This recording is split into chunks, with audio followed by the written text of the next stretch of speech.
रास न्यूज़ के सभी दर्शकों का वेलकम और स्वागत है। और आज हम लोग सहारनपुर सिविल कोर्ट में मौजूद हैं और हमारे साथ एक बहुत जानी मानी शख्सियत हैं जो पिछले 40 सालों से लगातार प्रैक्टिस में हैं और वो अपनी एडवोकेसी में, वकालत में यहाँ पर उनका परचम है, हर एक ज़बान पर हैं।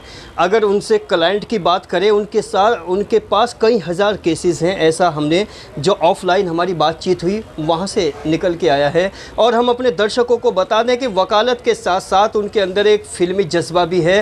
फ़िल्मी डायलॉग लिखना और गीत लिखना ये उनका एक फ़न है और उनके ब्लड के अंदर ये चीज़ शामिल है।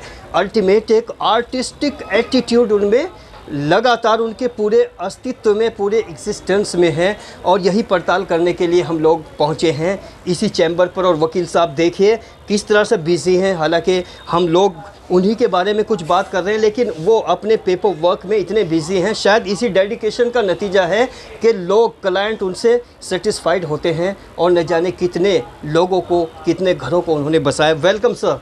सर बताइए, आप अपने आप को, ये जो अदालत और कचहरी यहाँ पर इस कैंपस में, इस चैम्बर में खुद को कैसे पेश करेंगे? ऐसा है अकरम भाई, ज़िंदगी में वकील बनने का कोई इरादा नहीं था और यकीनन मैं तो फिल्म स्टार बनना चाहता था और मैं 1976 में बॉम्बे चला गया था। लेकिन मेरे पिताजी ने मुझको वहाँ जाने से रोक दिया और ये कहा कि पहले तुम पढ़ो। फिर मैंने ग्रेजुएशन किया, लॉ ग्रेजुएशन किया, सब कुछ किया। और फिर मुझको ये वकालत का पेशा मुझको शुरू से अच्छा नहीं लगा। मैंने और जॉब भी किए, फिर भी मुझको फिल्म लाइन खींचती रही और फिर मैं बॉम्बे जाता रहा। एक्चुअली शुरू से ही मुझको गीत लिखने का, कव्वालियाँ लिखने का बहुत शौक़ रहा, स्क्रिप्ट लिखने का शौक़ रहा। अच्छा, वकालत पे बाद में आते हैं। जैसे कि आपको शौक़ रहा, सुना है अभी कोई फिल्म आपकी रिलीज़ हुई है। पहले अपना नाम बताइए और बताइए उस फिल्म में आपका क्या किरदार है। मेरा नाम जितेंद्र मोहन सैनी एडवोकेट है और मुझको फिल्म नेकी कर फजीता ले में गीत लिखने का अवसर मिला। जो मेरे यहाँ पर शिष्य थे, रहे हैं चैम्बर पर, रियासत अली, वो मेरे शागिर्द हैं और ये उन्हीं की फिल्म है। उसमें ये प्रोड्यूसर हैं उसके। तो उन्होंने मुझसे गुजारिश की कि सर आप इसमें गीत लिख दीजिए। तो मैंने गीत लिखे और तकरीबन 7-8 गीत उसमें हैं मेरे। टोटल गीत मेरे ही हैं। सर एक तरफ तो आप गीतकार हैं, दूसरी तरफ ये पेशा है वकालत, तो दोनों में तालमेल कैसे बैठाते हैं? ये तालमेल वाला ये सवाल आपने वाकई आपका बड़े गजब का है। तो मैं ये कहना चाहूँगा कि बहुत बढ़िया ऑपरेशन किया आपने अकरम भाई। तो मैं ये कहना चाहूँगा कि मैं कानून का एक जानकार हूँ और वकील हूँ, लेकिन फिर भी ये कहूँगा कि मेरे एक हाथ में जो है कानून है, दूसरे हाथ में कला है। और मेरी कला में भी जो रुचि है वो रुचि नहीं बल्कि वो मेरी आत्मा पर अच्छी बसी चीज़ है। कानून तो एक मेरा व्यवसाय है, वकालत व्यवसाय है, रोजी रोटी का साधन है। लेकिन जहाँ तक आर्ट का संबंध है, जहाँ तक ये गीत और लेखन जितना भी है वर्क है, स्क्रिप्ट वगैरह का, जो कलात्मक जो मेरा क्षेत्र है वो मेरी आत्मा में अच्छा बसा है। अच्छा, जब लोग, क्लाइंट आपके पास आते हैं, अलग अलग केसेस में वो मुलव्विस होते हैं, तो उनको देखने के बाद आर्टिस्टिक जो नज़रिया है वो किस तरह से आपको रोकता है? चूँकि आज की अदालतें, आज का सिस्टम और आज का लोगों का नज़रिया बहुत हार्ड कॉर्नर है और एक राइटर बड़ा सॉफ्ट कॉर्नर होता है, तो किस तरह से डिसाइड करते हैं सामने वाले को? बहुत अच्छा प्रश्न किया आपने, ये सवाल बहुत अच्छा है। एक्चुअली मैंने इस व्यवसाय को जो है सेवा के आधार पर लिया है। मैं यहाँ पर नोट कमाना और जो है लोगों से मतलब करप्शन के आधार पर या ऐसा कोई पैसा मुझको कतई रास न मैं लेना चाहता हूँ, न मुझको अच्छा लगता है और न ही मेरा ये संस्कार है। मैं करप्शन से बहुत दूर हूँ और मैं रिश्वतखोरी में कतई विश्वास नहीं रखता हूँ। और मैं आपकी खुशी के लिए बता दूँ, आपको जानने के लिए बता दूँ कि भ्रष्टाचार उन्मूलन अधिवक्ता मंच की भी मैंने स्थापना की है। उत्तर प्रदेश भ्रष्टाचार उन्मूलन अधिवक्ता मंच, जो मेरे साथ काफ़ी लोग जुड़ रहे हैं। और इसका आशय यही रहा क्योंकि मैंने ये महसूस किया, ये देखा कि यहाँ पर करप्शन बहुत है, यहाँ पर रिश्वत खोरी बहुत ज़बरदस्त है और रिश्वत के आधार पर लोग अपने काम निकालते हैं। गरीब आदमी मारा जाता है, उसके पास पैसा नहीं है, तो हम ऐसे लोगों की सहायता करते हैं, ऐसे लोगों की सेवा करते हैं जिनके पास पैसा नहीं है और जो परेशान हैं और जो बहुत दुखी हैं और जो न्याय पाने के लिए यहाँ पर तड़प रहे हैं और घूमते रहते हैं, परेशान हैं।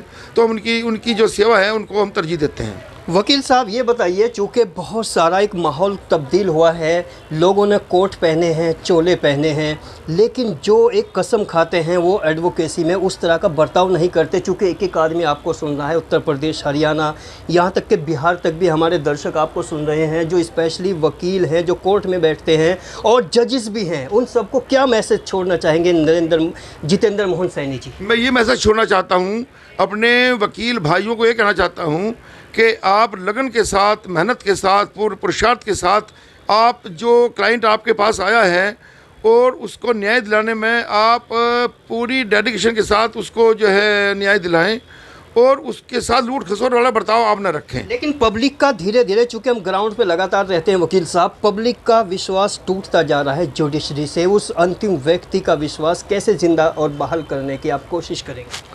मैं अपने जो जुडिशल सिस्टम के अधिकारीगण हैं, मैं उनसे भी कहना चाहूँगा कि परमात्मा ने आपको बहुत अच्छा, बहुत कुछ दिया है।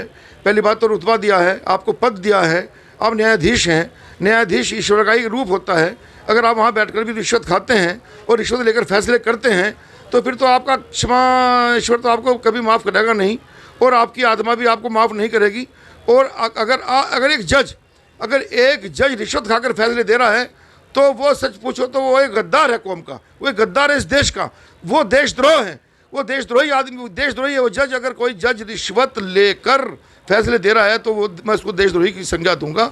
और ये कहना चाहूँगा कि रिश्वतखोरी किसी भी सूरत में सहन नहीं की जा सकती, न सहन नहीं हो सकती। और न्याय के पद पर वहाँ तो इसका मैं समझता हूँ कि कोई स्थान है ही नहीं। अच्छा, अब तक की लाइफ में, अब तक के इस करियर में आपको सबसे ज़्यादा खुशी कब मिली है? ऐसा कौन सा क्लाइंट, कौन सा केस आपने जीता है जो वास्तव में अंदर से आप उसको यादगार बता सकते हैं? एक हिस्टोरिकल मोमेंट था आपकी लाइफ का। मैंने तो लगभग अपने हर केस जीते हैं और जीतता हूँ। उसका कारण ये है कि मैं पूर्ण आत्मसमर्पण के साथ इस काम में लगा हुआ हूँ। और मेरा तो देखो ऐसा है भाई अकरम, दो ही क्षेत्र हैं, कला और कानून। एक हाथ में मतलब मेरी कला है, कलम है, और मेरी कानून है, तो दोनों में मेरा डेडिकेशन है।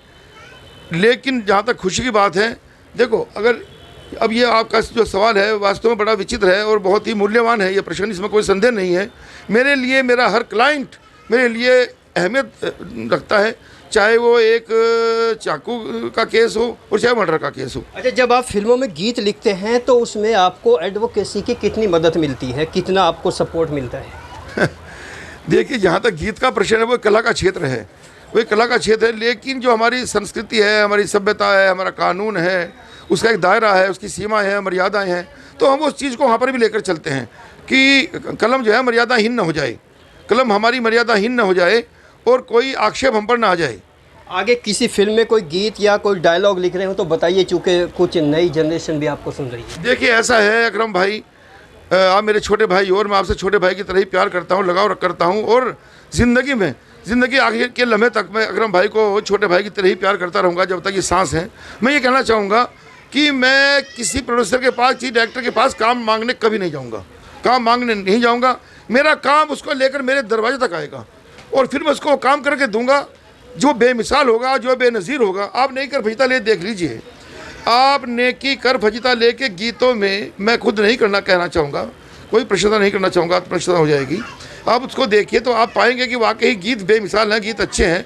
और गीतों में जो उसकी जो वर्डिंग्स है उसका अब मैं खुद अपनी ज़बान से नहीं कहना चाहूँगा, आप ही खुद कहोगे कि वाकई कोई चीज़ लिखी है। अल्टीमेट नेकी कर फजीता लेके जो गीतकार हैं, एक बार बताइए क्या नाम है उनका? नहीं कर फजीता ले गीतकार जितेंद्र मोहन सैनी हैं। जितेंद्र मोहन सैनी एडवोकेट हैं। यद्यपि वहाँ पर पर्दे पर एडवोकेट शब्द नहीं आया है, क्योंकि जब मैं film writers association of India में, मेरे आज भी वो तारीख याद है, शायद अक्टूबर 2004 की ये घटना है, तो मेरा इंटरव्यू हो रहा था। तो वहाँ पर जो वहाँ के अपने प्रेसिडेंट साहब थे, तो उन्होंने एक बात कही थी मुझको कि आप ये फिल्म लिख कर लाए हो, माँ की तड़पन, और आपके इसमें गीत हैं, कहानी भी आपकी है, आप लिखा है कथा व गीत जितेंद्र मोहन सैनी एडवोकेट। उन्होंने कहा कि ये एडवोकेट शब्द आपने क्यों लिखा है? मैं कहा sir because I am advocate therefore it is written by advocate by me. कहने एडवोकेट आप ना लिखें, क्योंकि एक एडवोकेट को उसकी कचहरी में सब लोग नहीं जानते, जबकि एक गीतकार को, एक लेखक को पूरा वर्ल्ड जानता है, पूरी दुनिया जानती है। तो इसलिए आप केवल जितेंद्र मोहन सैनी लिखें। तो इसलिए मैंने उनको की बात मानते हुए वहाँ पर पर्दे पर भी जो दिया है वो जितेंद्र मोहन सैनी दिया है, एडवोकेट शब्द नहीं लिखा है। यद्यपि इस शब्द से मुझको बहुत प्यार है, बहुत लगाव है, और मैं एक एडवोकेट ही हूँ और एडवोकेसी के लिए ही जिंदा हूँ और एडवोकेसी के लिए ही मरना चाहता हूँ।